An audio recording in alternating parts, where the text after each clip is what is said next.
Selamat datang kembali. Kemarin kita sudah membahas tentang uji T yang berpasangan. Kesempatan kali ini kita akan membahas uji T tidak berpasangan. Seperti yang sudah saya jelaskan sebelumnya, bahwa uji T membandingkan dua kelompok, kemudian ada dua jenis, yang berpasangan dan tidak berpasangan. Sudah saya jelaskan kalau yang berpasangan ini subjeknya sama, kalau tidak berpasangan subjeknya berbeda. Untuk parametrik tidak berpasangan kita bisa menggunakan uji independent test. Kalau tidak berpasangan kita menggunakan uji namanya uji Mann-Whitney. Kalau berpasangan non parametrik kita bisa menggunakan uji Mann-Whitney. Ini biasa kita gunakan ketika kita nanti akan melakukan misalkan uji tingkat kesukaan antara sampel A dengan sampel B, itu nanti kita bisa pakai uji Mann-Whitney. Nah, apa perbedaannya? Perbedaan antara uji T tidak berpasangan dan uji T berpasangan, bahwa uji T tidak berpasangan membandingkan dua sampel dari dua populasi yang berbeda. Jadi populasi yang dibandingkan itu tidak ada hubungannya sama sekali. Kalau kemarin berpasangan itu kan sama ya, sebelum dan sesudah dia subjeknya sama. Kalau uji T tidak berpasangan itu dia populasinya berbeda. Nah, karena populasinya berbeda, harus ada asumsi yang dipenuhi. Yang pertama, asumsi varians homogen, dan kedua adalah asumsi varians tidak homogen. Hipotesisnya sama, yaitu rata I dan 2 adalah sama untuk H0, H alternatifnya adalah rata pertama dan kedua itu berbeda. Ini adalah contoh soalnya. Contoh soalnya Dusik melakukan riset penelitian dengan mengeringkan singkong dengan dua metode yang berbeda. Ini alat A dan alat B, dia sudah tidak ada hubungannya gitu ya. Yang pertama pakai panas matahari, yang kedua menggunakan pengeringan konvensional. Nah, ini adalah data yang diperoleh Dusik. Mari kita analisis menggunakan uji T tidak berpasangan menggunakan Microsoft Excel.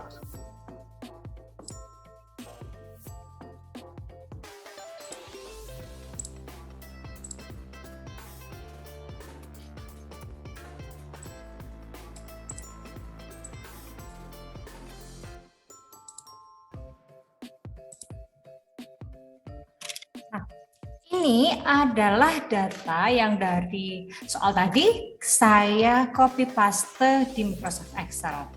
Seperti yang sudah saya jelaskan sebelumnya, bahwa untuk uji T tidak berpasangan ada dua jenis, yaitu saat variansi dikatakan sama atau homogen dan variansi tidak sama, heterogen.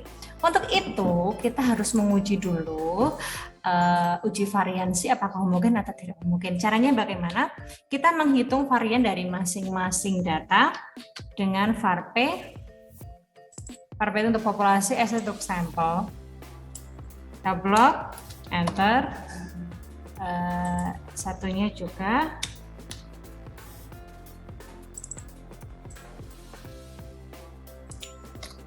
Baik, seperti itu. Lalu kita menghitung nilai varian apakah homogen atau tidak homogen dengan melihat F hitung. F hitung diperoleh dari membagi nilai varian yang terbesar dibagi nilai varian terkecil. Berarti sama dengan yang besar adalah yang menggunakan mesin dibagi yang kecil adalah dengan menggunakan metode konvensional. Nah, sehingga diperoleh nilai 2, sekian. Oke, saya vote. Nilai F hitung ini kemudian kita bandingkan dengan nilai F tabel. Cara mencari nilai F tabel adalah F min, probability-nya 0,05.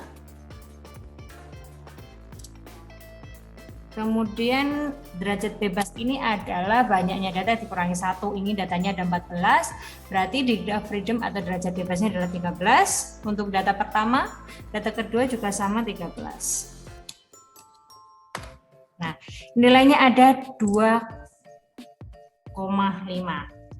Sekarang kita tentukan dia homogen atau heterogen diperoleh dari jika F hitung lebih kecil dari F tabel,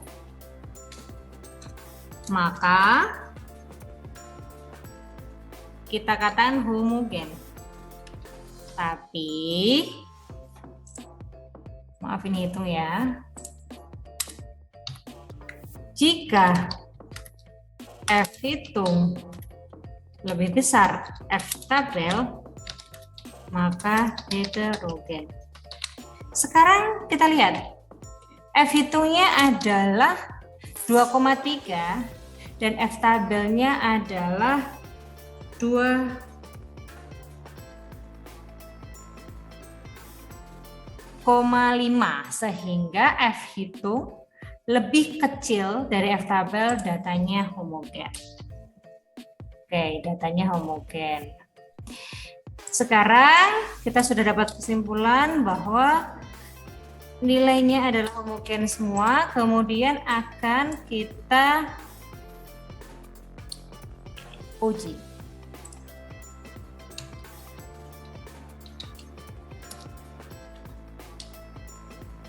Oke, caranya bagaimana? Caranya kita klik dulu data, kemudian data analisis.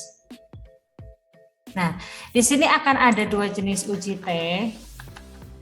T-test the sample assuming equal variance dan unequal. Karena tadi sudah kita dapatkan bahwa datanya homogen, maka kita klik yang equal. Oke. Nah, ini variabel satunya saya masukkan. Oke, variabel 2-nya saya masukkan. Oke, hipotesis min tidak perlu diisi, label tidak perlu saya centang karena saya tidak mengklik dari nama labelnya tapi hanya angkanya. Kemudian untuk output range-nya bisa kita pilih tempat tertentu atau ke new worksite play. Itu berarti dia nanti ada di sheet sampingnya. Saya maunya satu sheet saja, berarti saya pilih. Kemudian oke. Nah, ini hasilnya. Kita lihat dari nilai T.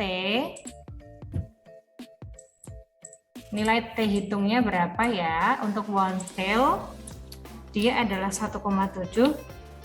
Untuk yang two tail dia adalah 2. Sekarang kita cari dulu nilai T tabelnya dengan T-inf.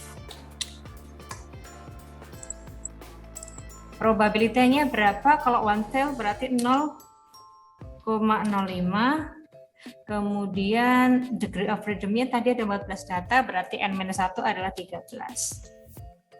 Oke, 2,16. Untuk yang two tail,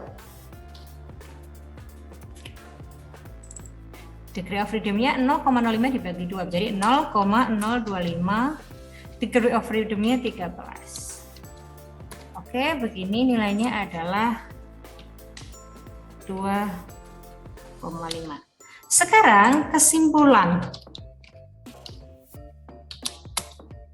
Ya.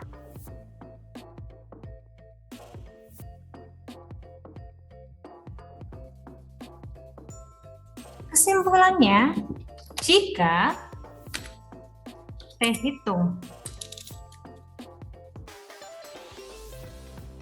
lebih besar dari T tabel, uji F tadi ya, maka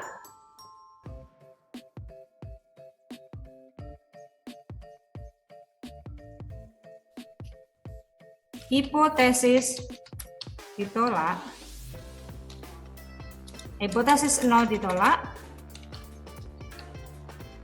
artinya ada beda nyata. Jika T hitung lebih kecil dari T tabel, maka hipotesis 0 diterima atau tidak ada beda nyata. Jika T hitung lebih besar dari T tabel, hipotesis 0 ditolak, ada beda nyata, berarti dua metode tersebut memberikan hasil yang berbeda. Tapi jika T hitung lebih besar dari T tabel, hipotesis 0-nya diterima, tidak ada beda nyata. Yang artinya dua metode yang digunakan adalah sama. Sekarang kita lihat, ini T hitung, ini T tabel. T hitungnya lebih kecil daripada T tabel untuk one tail.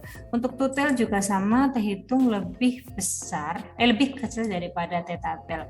Jika T hitung lebih kecil daripada T tabel, maka hipotesis nol diterima, tidak ada bedanya. Jadi, riset atau penelitian Dusik yang menggunakan pengeringan mesin dan pengeringan metode konvensional adalah sama, tidak ada perbedaan menurut uji T tidak berpasangan.